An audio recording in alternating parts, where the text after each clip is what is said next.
I-share ko lamang po sa inyo ang Job chapter 1 verses 20 and 21. So shout out po kay Sister Claire Asuncion. Thank you for watching. Ayan, salamat. Okay, so Job chapter 1 verses 20 and 21. Okay, ang sabi po ng Job chapter 1 verses 20 and 21, naked came I out of my mother's womb, and naked will I return thither. The Lord gave, the Lord hath taken away. Blessed be the name of the Lord. So let me share with you this morning the message I entitled, Always Bless the Name of the Lord. Always bless the name of the Lord. Let us pray. Our gracious, loving God, our Father in heaven, thank you so much for this beautiful morning. Thank you for another opportunity to study and hear thy precious words. I pray, O Father, that you will continue to guide us. May you again empower your humble servant. May you reach the heart of all the viewers, the Believer's Breakfast. And please, Lord, bless each and every one of us. Again, I would like to commit to you this online ministry, O God. Bless me, Lord, and use me, Lord. For all of these things I ask and pray in Christ's most precious name. Amen. Amen. So, I believe we can say that Job is one of the most popular Bible characters. Yes, madalas po nagagamit natin pong example si Job, lalo na po sa usaping pagsubok, sa usapang mga hamon sa buhay. Mga Kristiyano, gusto ko pong malaman nyo na ang pagka-Kristiyano natin ay hindi po nagiging dahilan para tayo po'y maging exempted sa mga challenges sa buhay. In fact, kung magiging honest po tayo, may mga pagkakataon pa nga na sa ating kalagayan bilang Kristiyano, talagang mararamdaman nyo po yung pong puwersa ng kaaway. Mga atake po ni Satanas sa ating buhay, and that is exactly what happened in the life of Job. Makikita nyo po na sa buhay po ni Job, hindi biro po ang naging pag-atake ni Satan. Minsan nabanggit ko po sa inyo that if we will consider the attack of Satan in the life of Job, okay, Job attacked by Satan financially, physically, mentally, emotionally, socially, and even spiritually. Financially, sapagkat yung mga alaga niyang hayop ay masasabi po natin na talagang nasalanta, at makikita rin po natin na talagang emotionally sapagkat namatay ang lahat ng kanyang anak sa isang pagkakataon. So, socially o physically sapagkat siya'y nagkasakit ng hindi bibirong karamdaman. And socially sapagkat mga kaibigan po niya ay medyo umiwas at nag-isip na ng hindi maganda sa kanya. Mentally, sapagkat maaring magulo ang isip mo sa lahat ng mararanasan mo kung ikaw ang nasa kalagayan ni Job. Spiritually, because even the wife of Job affected na po at talagang yung kanyang naging statement ay parang statement na rin po ng isang hindi mananampalataya. Sinabi po niya kay Job na sa lahat ng nararanasan niya, wilt thou retain thine integrity? Curse God and die. So that is actually the attacks of Satan in the life of Job. And I'm telling you, the same thing is true in the lives of the many believers even nowadays. Okay? Maybe as you listen to this message, presently, medyo under attack ka mentally, physically, financially, emotionally, or even spiritually. So, let me share with you, mga kapatid, ang napakagandang matututunan po natin at example na makikita po natin sa buhay po ni Job. Ang kanya pong naging pahayag na ito para sa akin ay naging malaking hamon sa ating buhay bilang Kristiyano. Sabi po ni Job, nung kanya pong maranasan na talagang ang kanyang negosyo ay naapektuhan, ang kanyang mga anak ay namatay, so ang kanyang naging kaisipan ay ang bigyan pa rin ng kapurihan ang Panginoon. Kaya po yung teksto po natin, napakaklaro.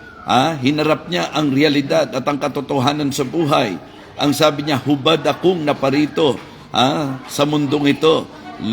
hubad akong lumabas sa bahay bata ng aking ina. Naked came I out of my mother's womb, and naked will I return thither. Kaya para sa Kanya, ang Diyos ang nagbigay, ang Diyos ang nag-alis, purihin ang pangalan ng Panginoon. Kamusta po tayo sa ating pong mga ataking nararanasan? Kamusta po tayo sa pagharap natin sa mga challenges sa ating buhay bilang mananampalataya? Mga kapatid, mga minamahal, minsan po ay naibigay ko po sa inyo ang mensaheng magpapaalala sa atin ng kung ano po ang dapat every time that we are facing trials, testings, challenges, struggles, or even attacks of Satan sa ating pong mga buhay. Alam niyo po, ang konteksto nito, yung Panginoong Diyos mismo. Ang Diyos mismo ang very confident at talagang, kumbaga, sa hamon niya kay Satan, He is very confident in telling Satan kung sino si Job. Ang sabi niya, "Hast thou considered my servant Job, that there is none like him in the earth, one that feareth God and sheweth evil." You know, parang iniisip ko po, na imagine sometimes pagka may taong nagsasabi kung sino tayo, especially kung nagsasalita ng mga positibong bagay patungkol sa atin, minsan ang lakas-lakas ng impact nito at encouragement nito sa atin. Just try to imagine if we will experience like what Job experienced, that God Himself is actually the one telling Satan kung sino si Job. Mga kapatid, ito po ay mapangahawakan sapagkat ang Diyos mismo ang nagsabi. Ang Diyos po mismo ang nagsabi na si Job ay upright, na si Job ay God-fearing, na si Job ay talagang lumalayo sa kasamaan. So, meaning to say, ito po ang totoo patungkol kay Job. Minsan yung comment ng mga tao sa atin, yun lang po yung inaakala nila, yun lang po yung iniisip nila. But alam niyo po, sa ating mensahe ngayon, how about if like Job, we are doing the will of God in our life. We are trying our best na talagang to live righteously. Yung mabuhay talaga ng maayos. Yung pong tinatawag nating lumalakad tayo sa kalooban ng Panginoon. How about if like Job, in spite of the fact that God Himself is the one na nagsasabi kay Satan, na siya po ay upright, siya po ay God-fearing, tapos papahintulutan na makaranas siya nung kanyang mga naranasan. Paano po kaya kung tayo ang malalagay sa ganong situation? Mga kapatid, nakikita niyo po na ang mga example na ipinakita ni Job, ang dapat sana mangyari din po na makita sa mga nagsasabing sila'y mga Kristiyano. If we are claiming that we are believers, I believe the right pattern, the right example to follow is Job. Especially sa mga posibleng dinadaanan po natin o nararanasan po natin sa buhay nito. Ang isang makikita po nating magandang tularan kay Job, number one, his acceptance.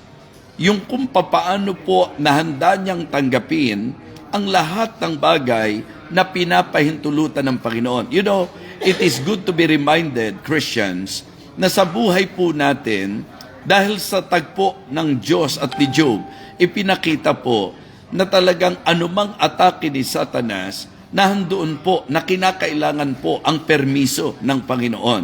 And you know what? Hindi po pinapayagan ng Diyos na atakihin tayo ni Satanas nang wala po siyang gustong i-accomplish. You know, gusto po ng Panginoon na hiyain si Satanas sa kanyang maling iniisip kay Job. Okay? Gusto kasing palabasin ni Satan that the only reason why Job is faithful, it is because of the many favorable things na kanya pong nararanasan. It is because of the many blessings that he is enjoying in his life. You know, that is actually the way of thinking nito pong si Satan. Ang sabi ko lagi, ang nakakalungkot lang, kasi sa case ni Job, yung sinabi po ng Diyos patungkol kay Job ay totoo, kaya po yung sinasabi ni Satan ay kasinungalingan lang. Iniisip ko po kung ang ipapalit po na object sa labanan po ng Diyos at ni Satan, tayo, ang tanong po, hindi kaya magmumukhang tama si Satan? Na kaya lang tayo umaattend kasi maganda ang sitwasyon? Na kaya lang tayo active dahil marami tayong blessing? Na kaya po tayo positibo sa Diyos dahil wala pong mga hindi magandang sitwasyon na nararanasan natin sa ating buhay? Mga kapatid, ipinapakita po na nandoon ang kapahintulutan ng Panginoon, and I would like all of you to understand that if God is allowing things to happen in our lives, for sure, meron po siyang gustong i-accomplish. Meron po siyang purpose at yun po ang dapat maging particular po tayo. We need to understand and we need to learn this very truth na sa buhay po natin, if God is allowing us na medyo makaranas ng atake kay Satanas because nais ng Panginoon na patunayan kay Satanas ang genuineness po natin. And you know, it is good na matuto tayong tanggapin kung ano po ang mga pinapahintulutan ng Diyos na mangyari po sa ating buhay. Don't you ever question God sa idea po na ibe-blame natin siya. Sabi ko po, to question God, doon po sa idea ng inquiring. 'Di ba? Wala pong masama doon. Na talagang tuklasin natin, Lord, bakit po kaya nangyari sa akin to? Wala pong masama na ang question natin, ang pinaka-intensyon ay ang maalaman natin yung reason, yung dahilan kung bakit. Pero yung pong questionin natin ng Diyos, mga kapatid, na bine-blame po siya, yan po ang hindi tama sa usapang ikaw ay mananampalataya. Mga kapatid, we can see in the life of Job and in the example of Job, yung tinatawag nating acceptance. Natutunan po ni Job na tanggapin kung ano po ang mangyayari sa kanyang buhay. Kung tayo po'y Kristiyano, dapat po manampalataya tayo na ang buhay natin ay nasa kamay ng Panginoon. Nasa pangangalaga po ng Panginoon. Kaya mga kapatid, higit kanino pa man, ang Diyos ang po pwede natin panghawakan. So, again, very clear na makikita natin, number one, the acceptance of Job sa kanya pong nararanasan at naranasan sa buhay. Second, the assurance of Job. Makikita nyo po that the reason why the statement of Job is very firm, the Lord gave, the Lord hath taken away, blessed be the name of the Lord. Alam niyo po, kung ikaw ay merong katiyakan sa Panginoon, hindi ka basta magpapa-apekto or hindi mo papayagang i-accomplish ni Satan ang intensyon niya na tayo po ay maging negatibo at magrebelde sa Diyos.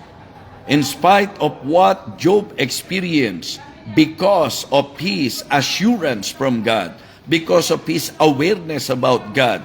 Ang sabi niya, ang Diyos ang nagbibigay, ang Diyos ang nag-aalis, purihin ang pangalan ng Panginoon. Naalala ko nga po si Abraham, na sa kanyang kasabikan na magkaroon po ng anak. Maliwanag po na mula sa imposible, naging posible po ito. Binigyan po sila ng anak. Pero sinubok po siya ng Panginoon. At sinabi ng Panginoon sa kanya, i-offer mo si Isaac, ang iyong kaisa-isang anak, ang anak na minamahal mo, i-offer mo siya sa akin bilang hain. At makikita po natin na talagang si Abraham ay talagang sumunod sa kung ano po ang sinabi ng Panginoon. At ang sabi pa nga po ng Biblia, and early in the morning, bumangon po si Abraham para sundin ang kalooban ng Diyos. You know, ako po sa pag-aaral ko sa Biblia, medyo tinitingnan ko po kasi sometimes ang ating pong nabibigyang pansin lang yung wordings, yung talata. Pero alam nyo po ba na magandang sa bawat pakikinig natin, pagbabasa at pag-aaral ng salita ng Diyos, hindi po ba napakaganda na dinarama rin po natin ang puso ng Diyos? At dito nga po sa ating pong makikita sa example po ni Abraham, ito pong si Abraham, kaya pala confidently, mga kapatid, walang agam-agam na sumunod sa Diyos sapagkat meron siyang assurance sa idea po ng kung sino po ang Diyos sa kanyang buhay. Alam nyo, niliwanag po sa record ng Hebrews chapter 11 that the reason why easily ito pong si Abraham ay sumunod sapagkat siya po ay may katiyakan sa Panginoon. Ano po ba ang dapat katiyakan natin? Yung pong kung ikaw ay Kristiyano at kung ikaw ay nasa kalooban ng Diyos. Ang sabi po ni Paul in Romans chapter 8 verse number 28, and we know that all things work together for good to them that love God, to them who are the called according to His purpose. If you are confident that you are in the will of God, that you are living in the will of God, if you are confident that you really love God, then yung tiwala po natin, dapat ilagak natin sa Kanya that everything na mangyayari sa buhay natin, maganda po ang gustong i-accomplish ng Panginoon. So si Job, nakatitiyak po siya, mga kapatid, na alam ng Diyos ang kanyang ginagawa. Kaya naman kahit po yung kanyang asawa na very much affected na, and humanly speaking, I believe that is very understandable because it is not easy for his wife na makita yung kanyang paghihirap. Kaya nga sinabi niya po, curse God and die. Pero makikita niyo po how Job rebuked his wife, and the reason why, because he is very much aware in the operation of God in his life. Kaya nga ang sabi niya, para kang unbeliever na nagsasalita, thou speakest as the foolish women speaketh. What? Shall we receive good things in the hands of God? And if it seem evil, hindi natin tatanggapin? So mga kapatid, dyan sa statement na yan, makikita nyo po na si Job ay sobrang panatag, sobrang tiwala na ang Diyos ang siyang magpapasya. Mga kapatid, sa buhay natin, mas alam ng Diyos kung ano ang dapat nating maranasan. Kaya kapag meron tayong nararanasan, panghawakan mo na alam ng Diyos kung ano ang iyong pinagdadaanan. Alam ng Diyos ang iyong problema. Alam nyo, ang tema po namin ngayon dito, nothing is impossible with God, at medyo sumesentro po kami doon sa attribute ng Panginoon. And one of the attributes na binigyan po namin ng pansin is the omniscience of God, that God knows all things, that God knows everything, and because we believe na alam ng Diyos ang lahat ng bagay, pangahawakan mo na wala kang karanasan, walang mga atake sa buhay natin, wala kang problema, walang struggles na hindi niya alam. Alam ng Diyos lahat yan. At ang dapat maliwanagan po tayo, alam din po ng Diyos kung ano ang kanyang gagawin. We just need to learn to trust the Lord completely. Mga kapatid, kamusta po tayo? Tayo ba'y may katiyakan sa Diyos? Ang makikita po natin kay Job, number one, his acceptance. Natutunan niyang tanggapin kung ano po ang nangyayari sa buhay niya. Isang paalala lang po, what I realize in my life, being a believer, is that my reaction cannot change the fact, mga kapatid, na ang akin pong nararanasan ay mararanasan talaga. Ang ibig ko pong sabihin, kung ako po ay mayroon pong pinagdadaanan, yung reaction ko po, hindi yun ang magiging solusyon. So the best thing to do every time that we are facing trials or even attacks from the enemy, ang pinakamagandang magagawa natin, tanggapin lang po natin at panghawakan natin na may Diyos na nakakaalam ng ating pong pinagdadaanan. Okay? So, at ang ating pong assurance, hindi tayo pababayaan ng Panginoon. I do not know kung nagtitiwala po tayo na hindi tayo pababayaan ng Panginoon. Makikita naman po yan sa reaksyon po natin. Kung ang reaksyon natin ay katulad po ng ipinakita po ni Job, na talagang from his heart, yun po ang sinabi niya, naked came I out of my mother's womb, and naked will I return thither. The Lord gave, the Lord hath taken away. Blessed be the name of the Lord. Mga kapatid, ipinakikita po ng statement na ito, not just his acceptance, not just the assurance, but also his allegiance. We can see the allegiance of Job sa kanya pong statement. Alam niyo po, marami po kasi ang katapatan nakadepende sa sitwasyon. Ang katapatan nakadepende sa magandang karanasan.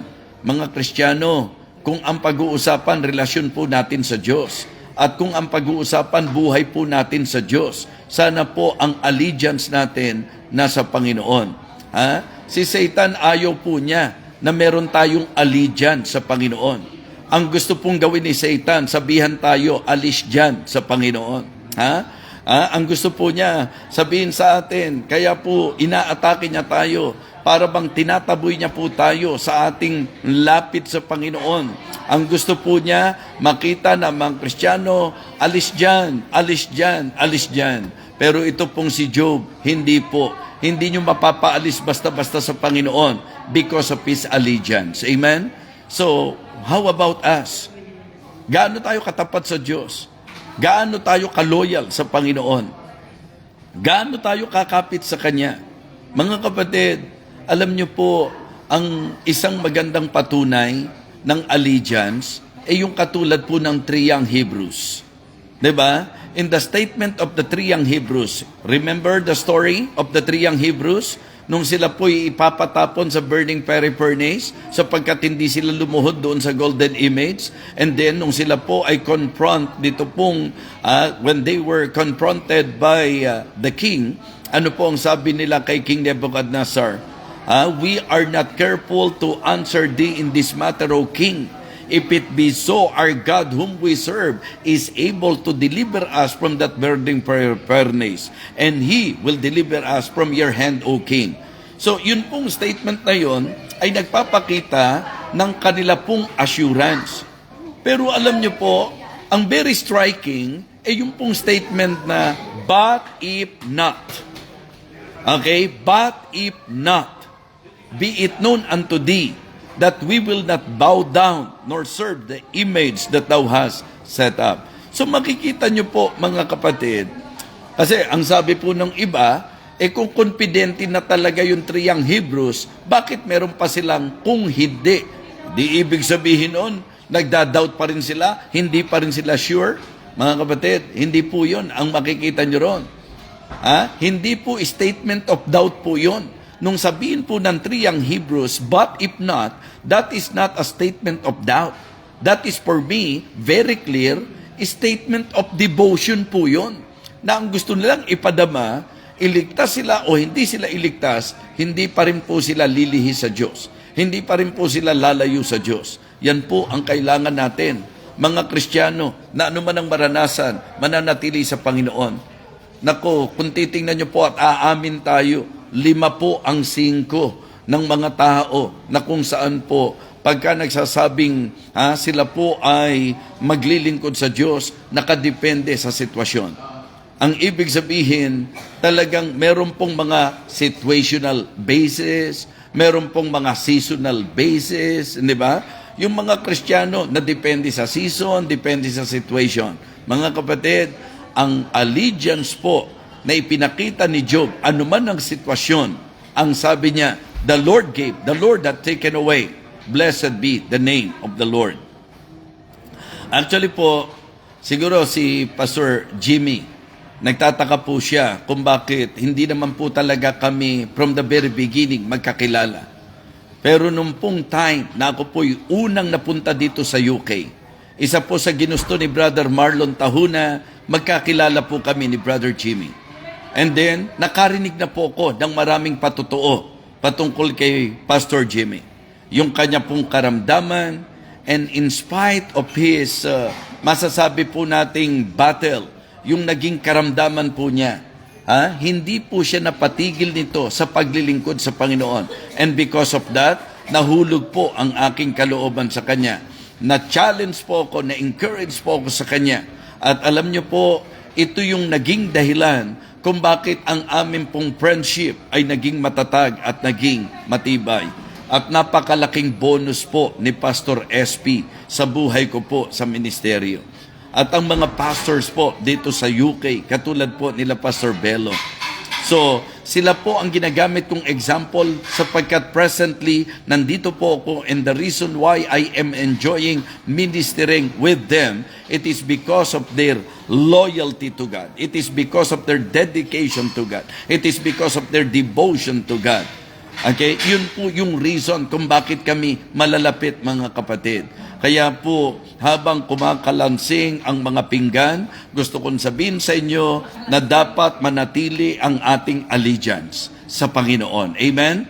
So, sa anumang kalagayan po natin sa buhay, don't serve God only because everything is favorable para po sa atin.